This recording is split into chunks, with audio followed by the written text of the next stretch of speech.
আকার মহারাজি চৈতন্য মঠ কি জয় শাখা সমূহ গৌরীয় মঠ কি জয় তাই করুণানন্দী হে কৃষ্ণ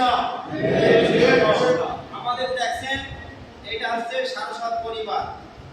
এই সারস্বত পরিবারের সমস্ত ত্রিদণ্ডী পুরাতন আছেন এবং ব্রহ্মচারী বৃন্দ।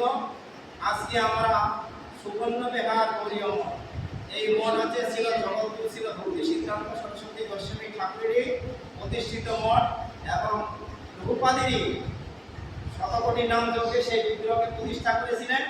আর এটা হচ্ছে সুবর্ণ সেন রাজার রাজবাড়ি।